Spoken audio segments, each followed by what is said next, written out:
Yes, Prabhuji. Yes, yes. Om Namo Bhagavate Vasudevaya. Om Namo Bhagavate Vasudevaya. Om Namo Bhagavate Vasudevaya. Narayanam Namaskrityam Naran Chaiva Narottamam Devim Saraswatim Vyasam Tato Jayamudiraya. Ashtaprayasu Abhadresu Nityam Bhagavata Sevaya Bhagavati Uttama Bhaktir Bhavati Naistiki. Reading from Bhagavad Gita as it is, chapter 6, Dhyana Yoga, verse 44. Purvabhyashena tannaiva hriyate hyaviso pisa jigyashur api yogyasya sabdarva brahmarti vartate. Purvabhyasena tannaiva hriyate hyaviso pisa जिज्ञासुर अपि योग्यस्य शब्द ब्रह्मार्ति वर्तते पूर्वभासीन तन्नैव क्रियते ह्य अविसोऽस्पिसा जिज्ञासुर अपि योगस्य शब्द ब्रह्मार्ति वर्तते. Word by word meaning: purva, previous; abhyasena, by practice; tena, by that; eva, certainly; hriyate, is attracted; he, surely; avasa, automatically; api, also; sa, he; jigyasu, inquisitive; api, even; yogasya, about yoga; sabda brahma, ritualistic principles of scriptures; avivartate, transcends. Translation by His Divine Grace, A.C. Bhaktivedanta Swami Prabhupada, Srila Prabhupada ki jai. By virtue of the divine consciousness of his previous life, he automatically becomes attracted to the yogic principles, even without seeking them. Such an inquisitive transcendentalist stands always above the ritualistic principles of the scriptures. Purport by His Divine Grace, A.C. Bhaktivedanta Swami Prabhupada ki jai.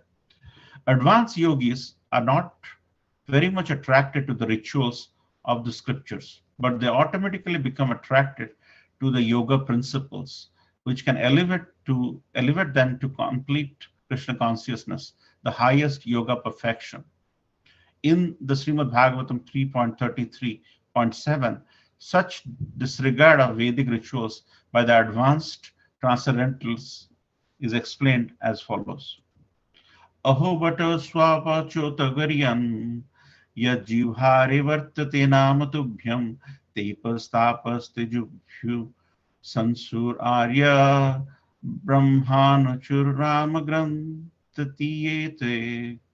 O my Lord, persons who chant the holy names of your lordships are far, far advanced in spiritual life, even if born in families of dog eaters. Such chanters have undoubtedly performed all kinds of austerities and sacrifices, bathed in all sacred places, and finished all scriptural studies. The famous examples of this was presented by Lord Chaitanya, who accepted Thakur Haridas as one of the most important disciples. Although Thakur Haridas happened to take his birth in a Muslim family, he was elevated to the post of Namacharya by Lord Chaitanya due to his rigidly attended principle of chanting 300,000 holy names of the Lord daily. Hare Krishna, Krishna Krishna, Hare Hare, Hare Rama, Rama Rama, Hare Hare. And because he chanted the holy name of the Lord constantly, it is understood that in his previous life he must have passed through all the ritualistic methods of the Vedas known as Sabda Brahma. Unless, therefore, one is purified, one cannot take the principles of Krishna consciousness or become engaged in chanting the holy name of the Lord. Hare Krishna. Om Ajnanatimirandasya Jnananjanashalakaya Chakshurmilitam Yena Tasmai Sri Gurave Namo. Sri Chaitanya Manobhishtam Stapitam Yena Bhutale Swayam Rupa Kadamahyam Dadati Swapadantikam Vandeham Sri Guru Sri Guru Padakamalam Sri Guru Vaishnavamscha Sri Rupam Sagrajatam Sagana Raghunatham Vitam Tam Sajivam Sadvaitam Savadhutam Parijana Sahitam Krishna Chaitanya Devam Sri Radha Krishna Padan Sahagana Lalita Sri Visakha Vitamsha He Krishna Karuna Sindhu Deenabandhu Jagatpate Gopesha Gopika Kanta Radha Kanta Namastute Tapta Kanchana Gaurangi Radhe Vrindavaneshwari Vrishavanusute Devi Pranamami Haripriye Vanchakalpataruvescha Kripa Sindhuveva cha Patitanam Pavanebhyo Vaishnavebhyo Namo Namo Jai Shri Krishna Chaitanya Prabhu Nityananda Shri Advaita Gadadhar Shivas Adi Gaur Bhaktavrinda Hare Krishna Hare Krishna Krishna Krishna Hare Hare Hare Ram Ram Ram Hare Hare Nilachara Nivasaya Nityaya Paramatmane Balabhadra Subhadrabhyam Jagannathaya Namo. So thank you so much for joining this evening Bhagavad Gita discussion forum. And today, what a words to start the evening, where Krishna is explaining to Arjuna about Purva Bhashyena. That means if you have done a bit of a practice of any principled Krishna consciousness method, then by virtue of that, even if you fall down for some reason, the transcendental nature of the devotional service makes you stay where you belong. It doesn't decrement. You earn like a donkey in this material world, acquire $1 million, you leave your body, but once you leave your body, when you start, you don't start with million and one, you start with zero. But Krishna consciousness is a process, is a method where if you have done some pious credits in your previous life, you get attracted to the principle again. So let's try to give an example here where Krishna is so nicely explaining about the amazing importance of practice in spiritual methods or yogic principles. So this verse, if you dissect this verse a little bit, Krishna is starting with abhyasena, by practice, pure practice, and then he gets attracted to yogasya. That means about yoga. That means, and there it is considered, it is kind of denoted by Srila Prabhupada as a principle. And then, if you have done this principle, then some of the lesser known things about the ritualistic aspects of the scriptures, which is essentially the rule, which is the lower injunction, you would not be too much bothered about it. So that means if you have done enough practice and have acquired the method of acquiring pious credits, then in your next life, it becomes very, very simple for you to start from where you left off, because Krishna consciousness is an absolute transcendental scientific topic. So if you have done something, it doesn't reduce, it doesn't become zero, it is absolute. Say, for example, if you have done something, if you have taken a number, whether you have a positive number or a negative number, the absolute value is the value. It doesn't reduce over a period of time. So when you really come back, that is when you restart. That's why you'll realize that why are some people who are very bright at the time of birth? So there will be, two people who are not very Krishna consciousness. A kid is born in their family, and all of a sudden you see they're very, very bright. Why are such situations there? Because the kid is bright because of the prarabdha karma. That's the reason why different people or different kids at any instant of time who are born, they come up with varied differences, and some people are very, very bright, and that is because of the prarabdha karma, because those pious credits don't decay with your birth. As you know, there are five gross elements and three subtle elements: mind, intelligence, false ego being the three. And when you leave your body, the gross element stays here, but the three subtle elements, it transmigrates to your next life. And that is where this verse has so much relevance to a verse from Srimad Bhagavatam, which says, Vyakta Swadharman Charana Bhujam Hare Bhajanam Apto Tva Pathet Tato Yadi Yatra Kya Vardhanam Abhut Amusyikim Kuvartapto Bhajanam Swadharmata. That means one who has taken this principle of Krishna consciousness, who has forsaken his material occupation to engage in devotional service of the Lord, may sometimes fall down while in an immature stage, yet there is no danger of his being unsuccessful. On the other hand, a non devotee, though fully engaged in occupational duties, doesn't gain anything.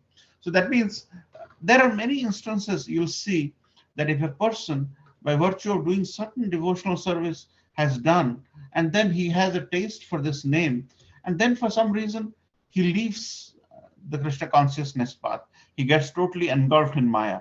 You will see that this person, once he has got the taste of Krishna consciousness, 5 years have passed, 10 years have passed, and he comes to, say, New York City or Delhi, and there he sees a group of people doing Harinam, and that resonance or the frequency in his mind gets aligned, and he goes and does Harinam because that chord has been set to connect with one event where he was indulging in some time back. So this aspect of reconnecting, because this is transcendental, the persons who have left Krishna consciousness, they cannot live Krishna consciousness and stay without Krishna consciousness for a long time, because you can't let a fish live without water for long. Likewise, if a person has tasted the Krishna consciousness in a right way, he gets connected, reconnected.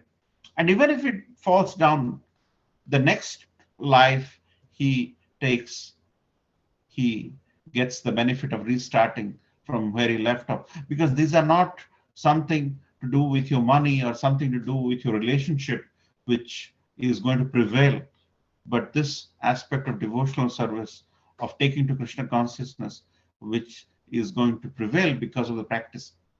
Sometimes you will think that if a person has done a lot of practice and he happened to be a very good cricketer, for example, and after something's happened in his life and he leaves cricket, but then because he has done this practice so much that some of his chords, some of his thinking process as to how the ball is going to be approached is so much part and parcel of his narrative that after 20 years, 30 years, he holds a bat, he starts and restarts the process very well. So with this material process, if a person can connect with the chords he left off 30 years back, in spite of he or she having serious practice, but this being spiritual, the chord gets reconnected very, very easily.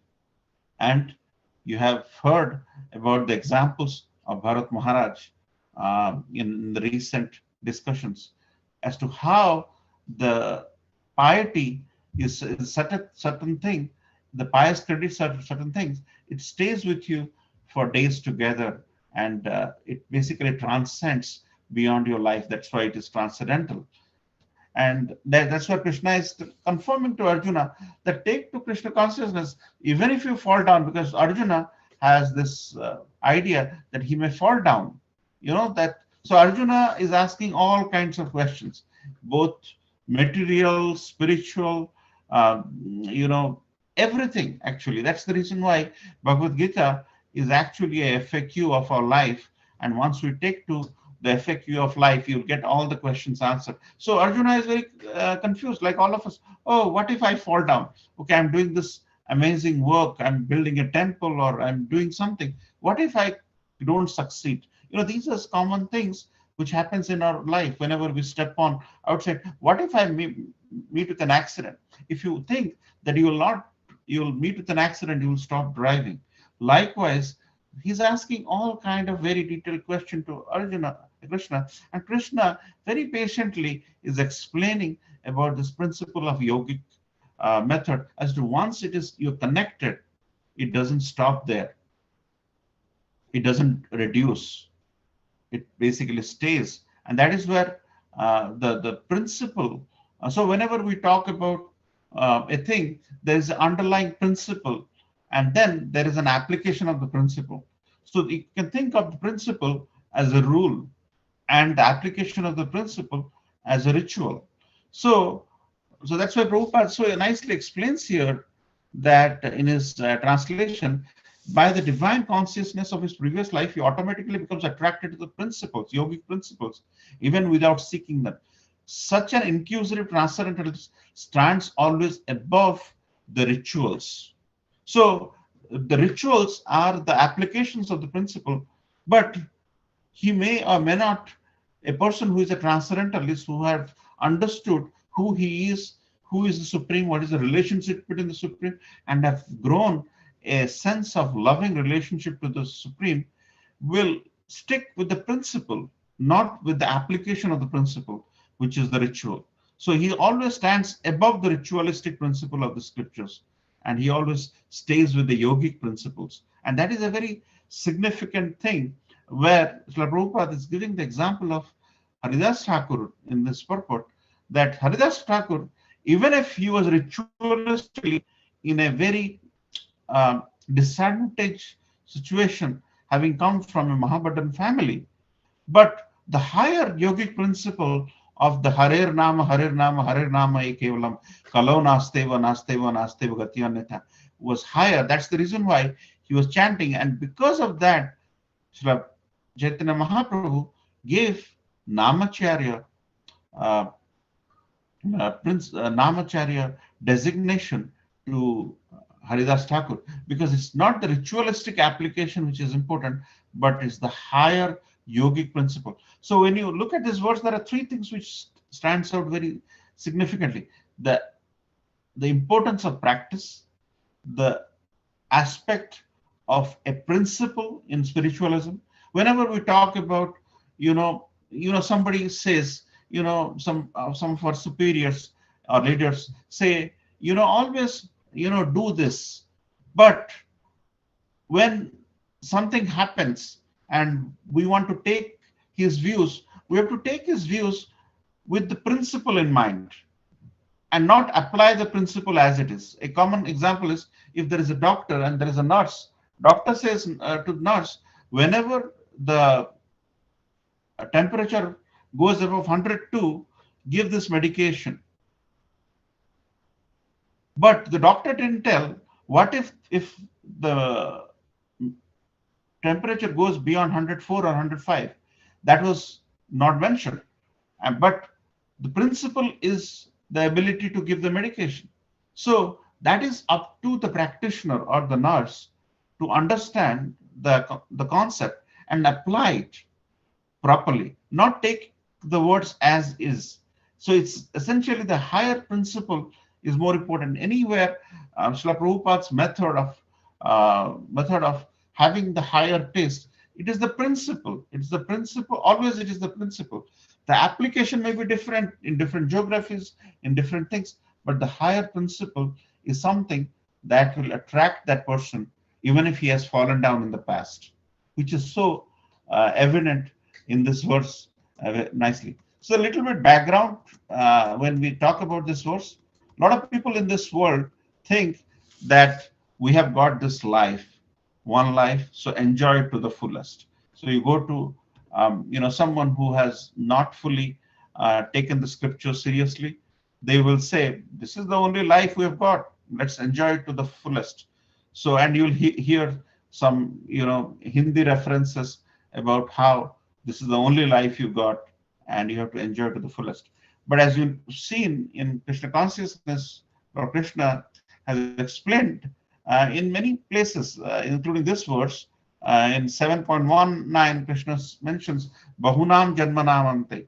That means after many, many births. So Krishna is saying there is birth after birth after birth. So, to counter, this kind of uh, personalities, the so-called Mayavadis, we have to recognize and tell them about the importance of this verse. Jnanavan mam prapadyate. That means there is life after life after life. There is birth after birth after birth. And that's the reason why uh, when the person comes in contact with the right devotee, then he understands the purpose of his life. Till that time, he thinks there is only one life. And then also in 2.13, Krishna talks about Dehantara Prapti. That means there is, after your body leaves this material world, there is life after death, because it's based on your pious credits. And then Dehinosmin yatha dehe kaumaram yauvanam jara tatha dehantara prapti dhira tatra namuhyati. That means in 2.13 Krishna again mentions, actually in 2.13 mentions, then in 7.1 mentions bahunam janmanamante dehantara prapti. That means there is life after death. So whenever somebody says this is the only life you got, make the most of it, here is the proof that there is life, and based on your deeds in this life, based on your karmic reaction in this life, you will have a subsequent life. And these two powerful verses are significant. And here, Krishna in this verse 6.44 is explaining about the importance of carrying forward the pious credits if you are into Krishna consciousness. And how you do that? You do that with practice. So there are ample evidences that there is life after death, and how we have to take this life. This is a very rare life we have got out of so many creatures, so many living organisms. We have got this human life, and this is the only life where we can use it to the fullest, not enjoy it to the fullest, and use it to the fullest in trying to understand the Supreme and do some pious credits so the next time we do not. So once upon a time, there was a king whose name was Indradumna. He's not the same Indradumna Gundicha Maharani we talk when we talk about the Lord Jagannath pastime. It's a different king. His name was Indradumna, and he was a devotee of Vishnu. But due to his disrespect to great sage Agastya, he had been cursed to reborn as an elephant. So King Indradumna, pious king, did Vaishnava Aparadh, did blaspheming of a Vaishnav personality, and he got the curse. And he was born as an elephant. And who is the elephant? The name of the elephant is Gajendra.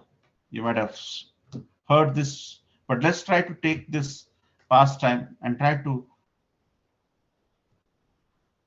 align this with this verse and try to extract some nectar. So when Gajendra, who ruled that entire area and that elephant herd, once he goes with his, he had many wives, many kids. So once with, and he had a lot of respect. He had a personal, affirmation that he is very, very powerful and he is in that area. But one day he went slightly far to an area where he went to play, do the water playing with his family, with several of his wives and with several of his kids, and he was enjoying. And in and when he went there, he saw a crocodile in the lake, and he caught on to Gajendra, the king elephant's leg, and this fight between Gajendra and the crocodile went for a long time. He couldn't really come out because the crocodile, who is actually the master of that area, was so powerful, and Gajendra had an element that he is very, very powerful, which should not be the case, because we are supposed to be humble. Because when you are really powerful, you have to be humble. When a mango tree is filled with mangoes, it has bent down. And trees who have no mangoes, they will be all upright. So this, um, so Gajendra was in a very bad situation, and this fight went on for several days and months and years actually. And finally, when he just couldn't get out of the clutches of the crocodile's mouth, then he totally surrendered that there is no reason he is going to be alive after this, then he surrendered by taking a lotus from the lake and offering it to Vishnu. And at that time, uh, Lord Vishnu, in his Garuda, accepted and recognized the pain and the surrender Gajendra is going through.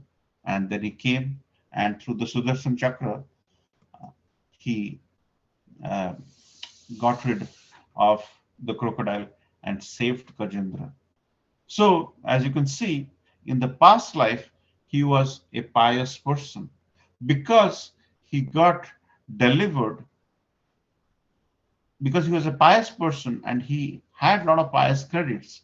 In the next birth, the Supreme Personality of Godhead came to take care of him because the pious credit helped him to recognize that when the person is in trouble, Lord comes and saves him. And in this life, he was liberated because of his pious karma in the past life.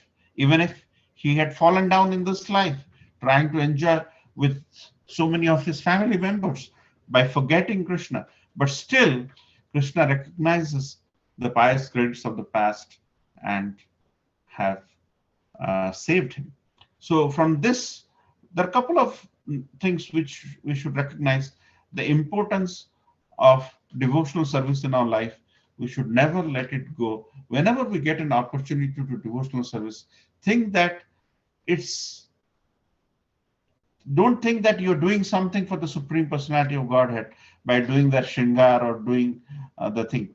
We should all think that we are not doing somebody a benefit by doing this service. It is actually our benefit. And in order to do that service well, it will add pious credits or whatever credits in our life. It is not as if we want to fill a roster. That is why we're trying to do it. And when we try to think that we're trying to fill up a roster and trying to do it, then you think you're trying to benefit somebody. But actually, these things are benefiting us indirectly. When there are people outside, they come to you and say, Prabhuji, please chant. You very much know that by you chanting, they are not really going to sort of make any money or get benefited. It's for us that because they are paradukhe dukhi, Vaishnava is paradukhe dukhi. They recognize that we are suffering. That's why they come and they ask us to chant. And by chanting, the person who gets benefited is actually us. But why are they coming and telling us?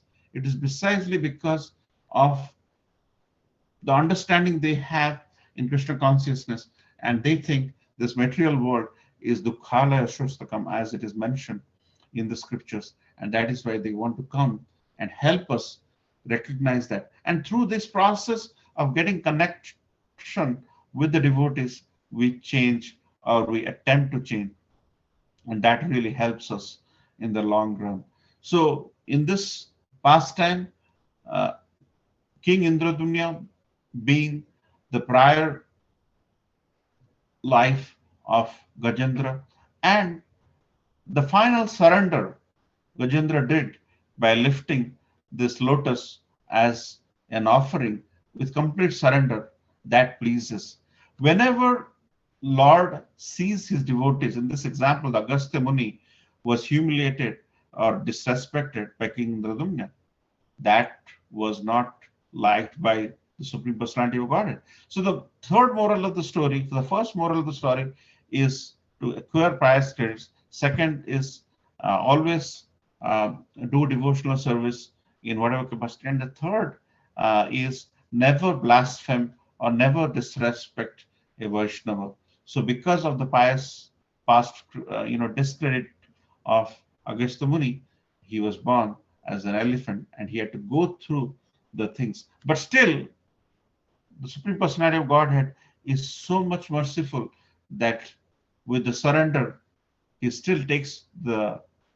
So his ability to excuse someone, the ability to to shower mercy, even if the person has done bad to you, is so much that the Lord comes and saves it. So the Lord is looking for surrender. Lord is looking for you not to blaspheme devotees, and Lord is looking to for you to take devotional service seriously, because that is essentially benefiting us, but it's not really filling somebody's roster. Somebody's doing. You're not really helping him by filling the roster. You're basically helping yourself by having an association with the Supreme, and trying to do devotional service. And so the emphasis of this verse is practice. Practice makes a man perfect. And by just sheer practice, if we end up doing this, it will help us. Dhruva Maharaj, after all the austerities, when the Lord was ready to give everything to him, he realized that so he says he has been searching for some pieces of broken glass, but instead I found the most valuable jewel. I'm therefore fully satisfied. So Dhruva Maharaj was was doing all kind of yogic practices to acquire, because Dhruva Maharaj was offended by his stepmother. So when he went to meditate, and after doing lots of meditation, um, Lord came and said, "What do you want?" And finally, after having darshan of the Lord and the interaction of the Lord, Dhruva Maharaj says, this trying to go out for these material things was pieces of glass, but I found a diamond. After doing this, I had the association of yours. So there is no reason for me to go after the glass. So likewise, the Krishna consciousness is actually a diamond we have got, but we are mad after the pieces of glass, which are Maya, which is trying to take us away from Krishna. So, so the practice of Krishna consciousness is more important, because at the end of the day, we don't know what we need in this lifetime, and we're going after the broken pieces of glass, trying to enjoy without Krishna. So whenever nice people they enjoy without Krishna, as a Krishna consciousness practitioner, we feel very sad. We feel very sad that why they're enjoying without Krishna when they could be doing devotional service, but they could be adding a lot of pious credits, which will thrive beyond the lifetime. But we do not have that um, sense of uh, empowerment through the knowledge to really convince them to Krishna consciousness. And also at the end of the day, Krishna chooses to reveal himself if he desires. So maybe because of lack of sukriti, the person has not met with the right person to really transform them. So, however, whenever you might have come to Krishna consciousness, the person who have got you into Krishna consciousness, they might have done a lot of benefit to our lives or your lives. That's the reason why you're here, which is a diamond, because earlier, now that we have tasted Krishna consciousness, we know how bad were the pieces of glass when we have the diamond of Krishna consciousness. And when Marichi, in the form of a golden deer, was shot by Ram, he uttered his voice like Ram, saying, "Lakshman, please save me." So when Maya stalks our, our when Maya strikes the not so favorable things for Krishna consciousness, appears as if Krishna is telling us. There was a person who said to Prabhupada that, Srila Prabhupada, when yesterday night you came in my dream, and and I was very happy with you uh, taking intoxication. Srila Prabhupada says, that was not me. It was it was Maya who came in your dream, and that Maya came as Srila Prabhupada. So that's why you have this wrong notion. Exactly like how Ram, exactly like how Marichi sounded when he passed away, when he was shot by Ram. So this Maya will deviate, it will knock at our door, it will tell us, do this, do that. But as a practitioner, where we are practicing Krishna consciousness, we have to recognize those traits. Maya can come in the form of sleep. Maya can come in the form of luring us to enjoy without Krishna, but we have to detect and let our practice become. So the practice is a thing which was very common, and Arjuna was a brave archer, right? He could shoot in the dark. He could look at this side and he could shoot the bird from the back because he had done so much of practice. He used to practice in the night. He used to acquire sleep. Our Acharya says our sleep is like the lack of knowledge, which is like compared to darkness. So Arjuna, by practicing in the night, because shooting in the dark is the most difficult thing because you can't see, so you can't shoot. Just by hearing where the sound is coming from, Arjuna could shoot. So Arjuna, by practicing in the night, could become to control his sleep. That's why he's called Gudakesa. So it's the practice. The essence is on practice. And the third thing after uh, on this verse, which we want to talk a little bit about. If the principle is right, reconnecting is easy. So we don't have to worry about the implementation details about the rituals. Rituals are okay, but rituals are short-lived. But the principle is right, it'll prolong. That's why it's when Prabhupada says when religion or faith is devoid of philosophy and logic, it is material sentiment. And when philosophy and logic without understanding of the God, it's a waste of time and it is mental. So it's all about practice. Practice will give us an opportunity to do menial service, will get rid of our ahankar, get rid of our false ego. Our mind will be clear about certain things we want to do with our devotional service. The practice of devotional service is so pure that it transcends across everything, whether it is jnana or whether it is karma. It is the devotional service which will cleanse us because it will give us an opportunity to get rid of the ahankar because we deal with people. We're not sitting idle. And then when we deal with people, it will let us interact closely and work without ahankar, and that will devoid us of any anarthas, and it will gradually makes us very, very blissful, and it will take us, uh, and these pious credits are going to take us to the next life. So with that, I'd like to end here. If there are any reflections, corrections, comments, please share. Shila Prabhupada ki jai. Hare Krishna.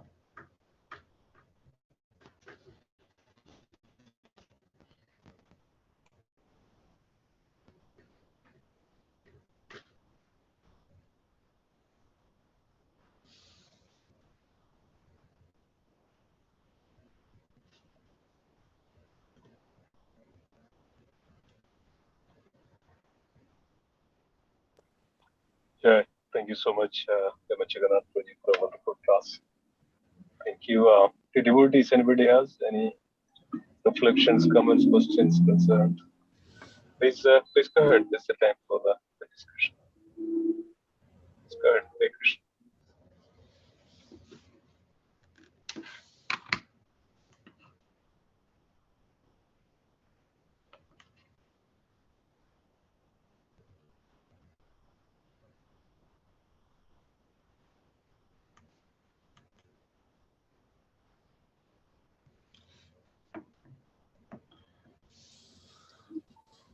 Nobody has anything to add? Fully convinced. It's a wonderful topic, isn't it?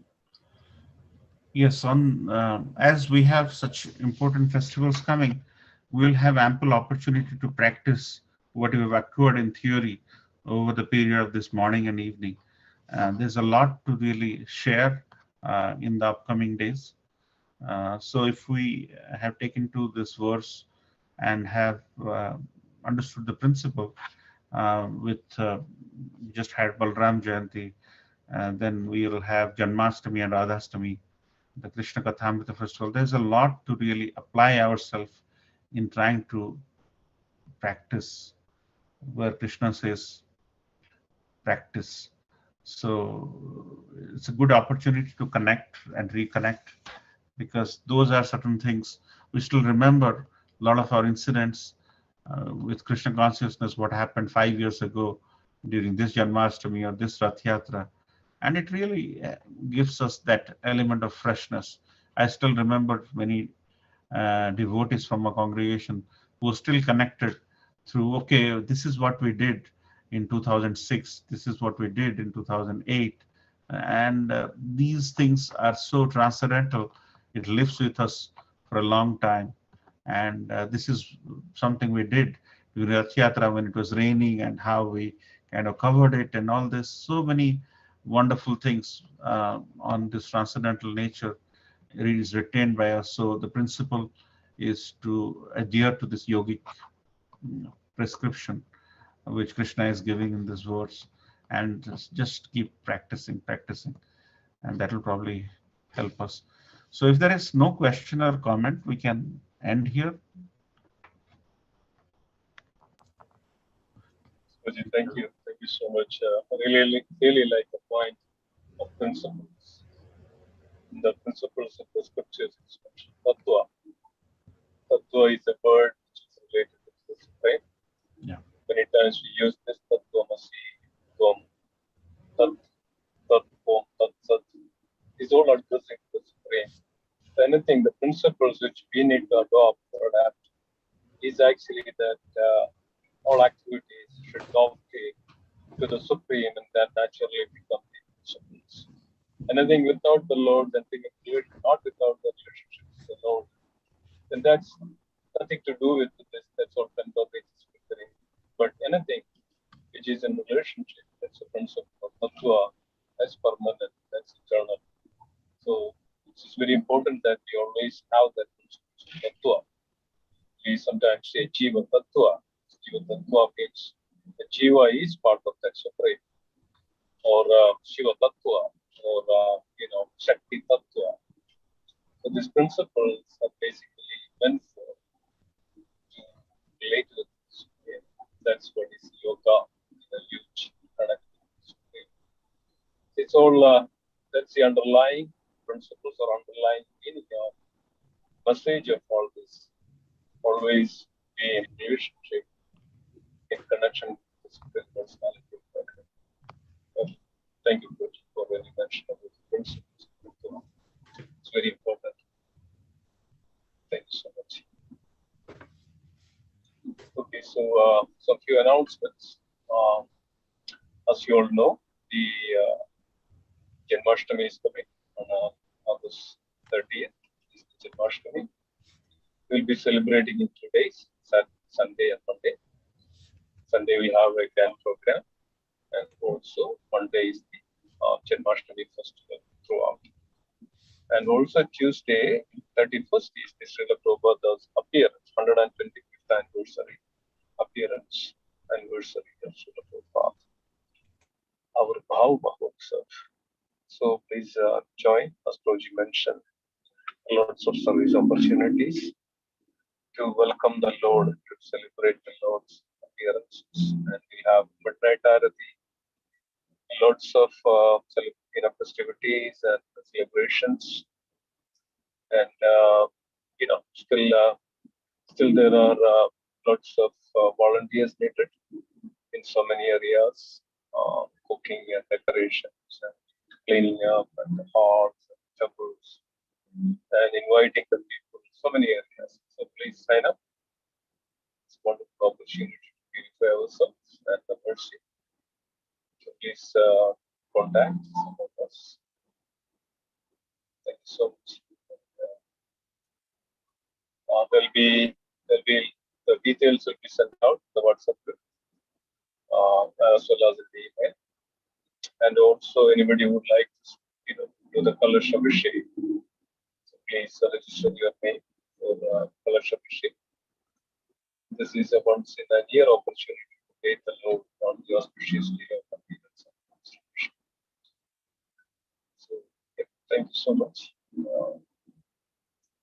And if there is nothing else, then let's conclude today's session.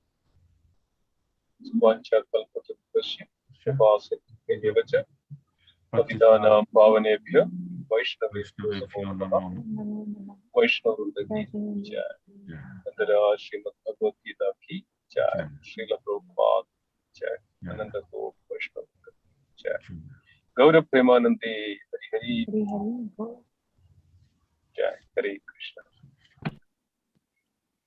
Hare Krishna. Thank you for being. Hare Krishna.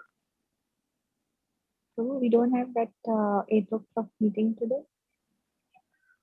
Is Puneet Roji is there? Um, Yes, Prabhuji. Yes, yeah. Mataji.